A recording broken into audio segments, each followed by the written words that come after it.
ಡೆಲ್ಲಿನಲ್ಲಿ ಬಹಳ important developments ಆಗ್ತದೆ ಅನ್ನೋದ್ರ ಡೀಟೇಲ್ಸ್ ಲಭ್ಯ ಆಗ್ತದೆ. ಪ್ರಮುಖವಾಗಿ ಮೋದಿ ನೇತೃತ್ವದಲ್ಲಿ ಭದ್ರತಾ ಸಮಿತಿಯ ಮೀಟಿಂಗ್ ಅನ್ನ ಕರೆಯಲಾಗಿದೆ. ಈ ಮೀಟಿಂಗ್ ಯಾಕೆ ಇಂಪಾರ್ಟೆಂಟ್ ಆಗುತ್ತೆ ಅನ್ನೋದನ್ನ ನಾವು ಹೇಳ್ತಾ ಹೋಗ್ತೀವಿ ನಿಮಗೆ. ನಿನ್ನೆ ಪಾಕ್ ವಿರುದ್ಧ ನರೇಂದ್ರ ಮೋದಿ ಅವರು ಘರ್ಜಿಸಿದ್ರು ಆದಂಪುರ ಏರ್ಬೇಸ್ ನಲ್ಲಿ. ನಾವು ಇಷ್ಟೊತ್ತು ಕೂಡ ಅದ್ರ ಬಗ್ಗೆ ಹೇಳ್ತಾ ಇದ್ವಿ ನಿಮಗೆ. ಏರ್ಬೇಸ್ ನಲ್ಲಿ ನಿಂತು ನರೇಂದ್ರ ಮೋದಿ ಅವರು ಅಬ್ಬರಿಸಿದ್ರು. ಬಟ್ ಈಗ ದೇಶದ ಭದ್ರತಾ ವಿಚಾರ ಅಂತ ಬರುತ್ತಲ್ಲ, ಅದ್ರ ಬಗ್ಗೆ ಮೀಟಿಂಗ್ ಅನ್ನು ಮಾಡಬೇಕು. ಅದಕ್ಕೂ ಮುಂಚೆ ಸಂಪುಟ ಸಮಿತಿ ಸಭೆ ಬಗ್ಗೆ ಕೂಡ ನಮಗೆ ಮಾಹಿತಿ ಸಿಗ್ತಾ ಇದೆ.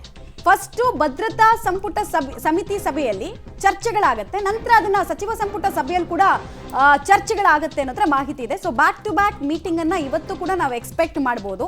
ಈಗ ನೀವು ಕೇಳ್ಬೋದು ಭದ್ರತಾ ಸಮಿತಿ ಮೀಟಿಂಗ್ ನಲ್ಲಿ ಏನಾಗುತ್ತೆ ಹಾಗಾದ್ರೆ ಅಂತ. ಭದ್ರತಾ ಸಮಿತಿ ಮೀಟಿಂಗ್ ನಲ್ಲಿ ಯೂಶಲಿ ಇಂಟೆಲಿಜೆನ್ಸ್ ಇನ್ಪುಟ್ಸ್ ಇರುತ್ತೆ. ಯಾವ ಗಡಿ ಭಾಗದಲ್ಲಿ ಹೆಂಗಿದೆ ಪರಿಸ್ಥಿತಿ, ನಮ್ಮ ಪೊಸಿಷನ್ಸ್ ಹೇಗಿರಬೇಕು, ಇನ್ನು ಮಿಲಿಟರಿ ರಿಕ್ವೈರ್ಮೆಂಟ್ಸ್ ಯಾವ ರೀತಿ ಇರಬೇಕು ಅನ್ನೋದನ್ನ ಡಿಸ್ಕಷನ್ ಮಾಡ್ತಾರೆ.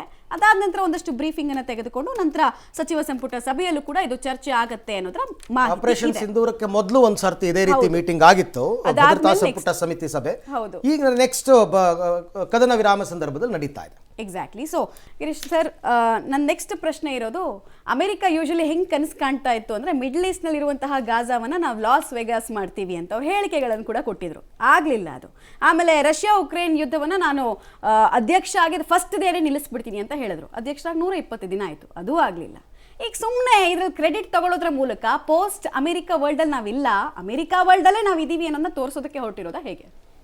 ಅದು ಖಂಡಿತ ಅವ್ರದ್ದು ಅಷ್ಟೇ. ಅವರ ಪ್ರಪಗಂಡನೇ ಅಷ್ಟೇ. ನೋಡಿ, they had to focus more on Ukraine war. They had entered in to a treaty, ಮಿರನಲ್ ಟ್ರೀಟಿ ಆಯಿತು, ಎಲ್ಲ ಆಯಿತು.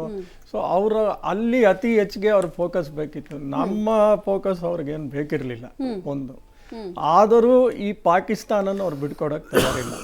ನೋಡಿ, IMF ಇಷ್ಟೆಲ್ಲ 7 ರಿಂದ 9 ಗಲಾಟೆ ಆದ್ರೂ 9ನೇ ತಾರೀಕು IMF ಲೋನ್ ಸ್ಯಾಂಕ್ಷನ್ ಮಾಡಿಸಿದ್ರು. ಎಷ್ಟು? $2.4 ಬಿಲಿಯನ್. $1 ಬಿಲಿಯನ್ 8,500 ಕೋಟಿ ಇಟ್ಕೊಳ್ಳಿ. ಸೊ $2.4 ಬಿಲಿಯನ್ ಕೊಡ್ತಾರೆ. IMF ಲೋನ್ ಸೃಷ್ಟಿಸಿದ್ದು ಏನಕ್ಕೆ? ವರ್ಲ್ಡ್ ವಾರ್ 2 ಆದಮೇಲೆ ಯಾವುದೇ ದೇಶ ಎಕನಾಮಿಕಲಿ ಪ್ರಾಬ್ಲಮ್ ಇದ್ದಾಗ ಆ ದೇಶನ ಸ್ಟೇಬಲ್ ಮಾಡಕ್ಕೆ ಈ IMF ಸಾಲ ಕೊಡ್ತಾರೆ. ಇವನು ಅವತ್ತು ಸ್ಯಾಂಕ್ಷನ್ ಮಾಡಿಸ್ಕೊಂಡ್ಬಂದು ಒಂದು standing committee, national command authority meeting ಅಂತ ಮಾಡ್ತಾನೆ. ಅದು ಈ ನ್ಯೂಕ್ಲಿಯರ್ ಥ್ರೆಟ್ ಬಗ್ಗೆ ಮಾತಾಡೋವಂಥ ಮೀಟಿಂಗು. ಸೊ ಎಷ್ಟು ಇದು ವಿರುದ್ಧವಾಗಿ ನಡೀತಾ ಇದೆ ಮೀಟಿಂಗ್ ಅಂತ.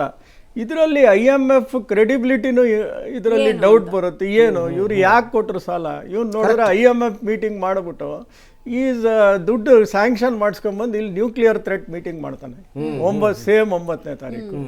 ಸೊ ಇದೊಂದು ತಿಳ್ಕೊಳ್ಳಿ. ಆಮೇಲೆ ಈ ಕಾಶ್ಮೀರ್ ವಿಷಯಕ್ಕೂ ಅವರು ಯಾವಾಗಲೂ ಮೂಗು ತೋರಿಸ್ತಾರೆ. ಏನಂದ್ರೆ ಇದು 1000 ವರ್ಷದ, ಇದು ನಾವು ಬೇಕಾದ್ರೆ ಇದು ಮಾಡ್ತೀವಿ. 1000 ವರ್ಷದ ಇತಿಹಾಸ ಅಲ್ಲೇ ಅಲ್ಲ, ಅದಿರೋದು 47-48 ಇಶ್ಯೂ. ಅವ್ನು ಯಾವಾಗಲೂ 1000ದ ವಿಷಯನೇ ಹೇಳ್ತಾನೆ. Is not even aware of what is happening. ನೋಡಿ, ಹಿಂದೆನೂ ಅವನು ಏನು ಮಾಡ್ತಾನೆ, 2007 ಅಮೆರಿಕನ್ಸ್ ಏನು ಮಾಡ್ತಾರೆ, $100 million, it is a recorded, just to hide their nuclear arsenal safely.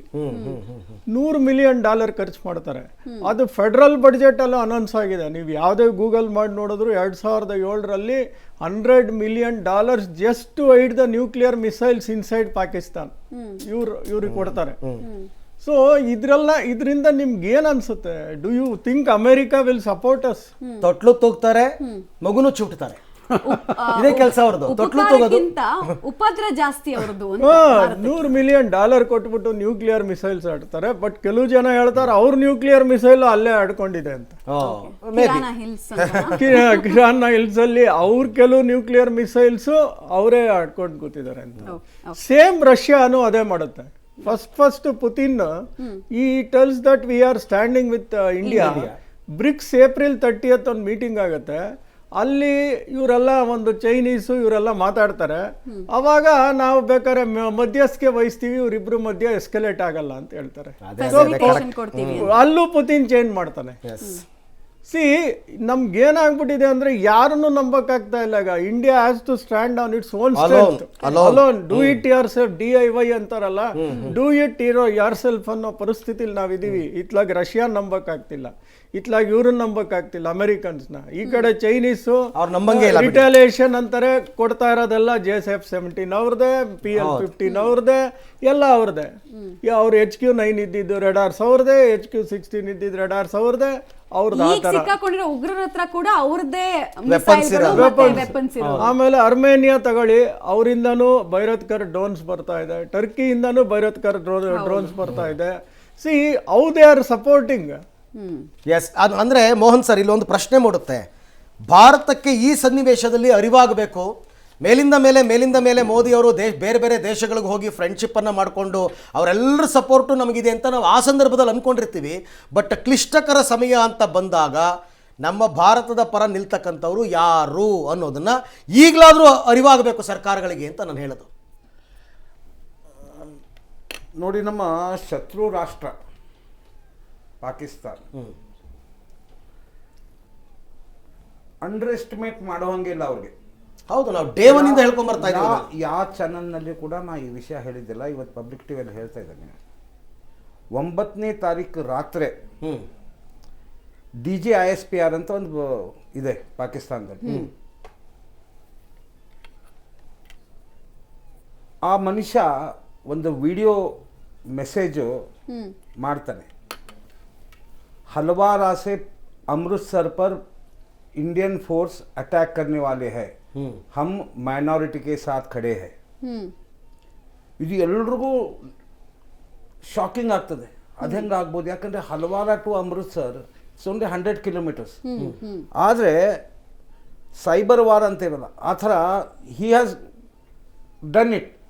ಅಂದರೆ ನಮ್ಮ ಅಮೃತ್ಸರ್ ಅಂದರೆ ಸಿಖ್ಖರಿಗೆ ಒಂದು ವಿಶೇಷವಾದ ಸ್ಥಾನ. ನಿನ್ನೆ ಆದಂಪುರ್ ಯಾಕೆ ಚೂಸ್ ಮಾಡಿದ್ರು ಪ್ರಧಾನಮಂತ್ರಿಗಳಂದರೆ ಅದೇ ಮೆಸೇಜ್ ಕೊಡಲಿಕ್ಕೆ. ಆಮೇಲೆ ಒಂದು ಗುರು ಗೋವಿಂದ್ ಸಿಂಗ್ರದ್ದು ಒಂದು ಇದನ್ನು ಕೂಡ ಹೇಳಿದ್ರು ಅವರು ಪಂಜಾಬಿಯಲ್ಲಿ, ಟ್ರಾನ್ಸ್ಲೇಟ್ ಮಾಡ್ಲಿಕ್ಕೆ ಆಗಿಲ್ಲ. ಎರಡನೇದು ಡೊನಾಲ್ಡ್ ಟ್ರಂಪ್ ಆಯಿತು, ಪುಟಿನ್ ಆಯಿತು, ಆಮೇಲೆ ಶೀಪಿಂಗ್. ನರೇಂದ್ರ ಮೋದಿಯವರ ಪಾಪ್ಯುಲಾರಿಟಿ ಅವರಿಗೆ ಸಹನ ಮಾಡಲಿಕ್ಕೆ ಆಗ್ತಾ ಇಲ್ಲ. ಓಪನ್ ಆಗಿ ಅವ್ರು ಹೇಳ್ತಾ ಇಲ್ಲ. ಓಕೆ, 140 ಕೋಟಿ ಭಾರತದ ಜನರು, ಒಂದಿಷ್ಟು ಜನ ಬಿಟ್ಟರೆ ಎಲ್ಲರೂ ಕೂಡ ನರೇಂದ್ರ ಮೋದಿ ಅವ್ರ ಪರವಾಗಿ ನಿಂತಿದ್ದಾರೆ. ಮತ್ತು ಅದನ್ನು ಅವ್ರು ಯಾಕೆ ನಿಂತಿದ್ದಾರೆ ಅಂತಂದರೆ ನಮ್ಮ 140 ಕೋಟಿ ಜನರ ಆಶೀರ್ವಾದದಿಂದ Narendra Modi. Okay, Narendra Modi is only A symbol. But ನಮ್ಮ 140 ಕೋಟಿ ಜನ ನಮ್ಮ ಬೆನ್ನೆಲುಬಾಗಿ ನಿಂತೋದ್ರಿಂದ, ಫಾರ್ ಎಕ್ಸಾಂಪಲ್ ಹೇಳ್ತೇನೆ ನೋಡಿ ನಿಮಗೆ, 3 ಹಾಡುಗಳು 3 ದಿವಸ DGMO ಮೀಟಿಂಗ್ನಲ್ಲಿ ಬಂತು. 1ನೇ ದಿವಸ ನೇತಾಜಿ ಸುಭಾಷ್ ಚಂದ್ರ ಬೋಸ್ ಅವರ ಆಜಾದ್ ಹಿಂದ್ ಸೇನೆಯ ಕದಂ ಕದಂ ಬಢಾಯೆ ಜಾ ಖುಷಿ ಕೆ ಗೀತ ಗಾಯ ಜಾ ಅಂತ ಆ ಬ್ರೀಫಿಂಗ್ಗಿಂತ ಮುಂಚೆ ಬಂದಿರ್ಬೋದು, ನಿಮ್ಮ ಹತ್ರ ಇರ್ಬೋದು. 2ನೇ ದಿವಸ ಶಿವತಾಂಡವ ನೃತ್ಯ ತೋರಿಸಿದ್ರು. ಶಿವತಾಂಡವದ ಏನು ಸ್ತೋತ್ರ ಇದೆಯಲ್ಲ, ಆ ಶಿವತಾಂಡವ ಸ್ತೋತ್ರ ತೋರಿಸಿ ಅಂತಾರಾಷ್ಟ್ರೀಯ ಕಮ್ಯುನಿಟಿಗೆ ಸಾರಿ ಹೇಳಿದರು, ನಮ್ಮ 9 S-400ಗಳು ನಿಮ್ಮ 14 ನಮ್ಮ ದೇಶದ ಮೇಲೆ ಅಟ್ಯಾಕ್ ಮಾಡ್ಲಿಕ್ಕೆ ಬಂದಾಗ ನಾವು ಹೆಂಗೆ ಹೊಡೆದು ಹಾಕಿದ್ವಿ ಅಂತ. ಇವೆಲ್ಲ ಬೆಳವಣಿಗೆಯಲ್ಲಿ ನಮ್ಮ ಏರ್ ಮಾರ್ಷಲ್ ಭಾರತಿಯವರು ರಾಮಚರಿತ ಮಾನಸದ ಒಂದು ಕೋಟ್ ಹೇಳಿದ್ರು, ಭಯ ಬಿನ ಹೋಯಿನ ಪ್ರೀತ್. ಅಂದ್ರೆ ನಿಮ್ಗೆ ಮಕ್ಕಳೇ ನಾವು ಭಯ ಹುಡ್ಸಿಲ್ಲ ಆದ್ರೆ ನಿಮ್ಗೆ ಪ್ರೀತಿ ಆಗಲ್ಲ. ಹಿಂಗಾಗಿ ನಂಗೆ ಅನ್ಸುತ್ತೆ ಸರ್, ಇದೇನು ಸೆಂಚುರಿ ಇದೆಯಲ್ಲ, ಇದು ನಮ್ಮ ಭಾರತದ ಸೆಂಚುರಿ ಇದೆ. ಅದಕ್ಕಾಗಿ ನೀವು ಹೇಳ್ತಾ ಇದ್ದೀವಿ ಯಾರು ನಮ್ಮ ಜೊತೆ ಇಲ್ಲ, ಯಾರ ಸಹವಾಸ ನಮ್ಮ ಜೊತೆ ಬೇಡ, ನಾವು ನಮ್ಮ ಪರವಾಗಿ ಇದ್ದೇವೆ ಅಂತ ಹೇಳ್ತಾರೆ.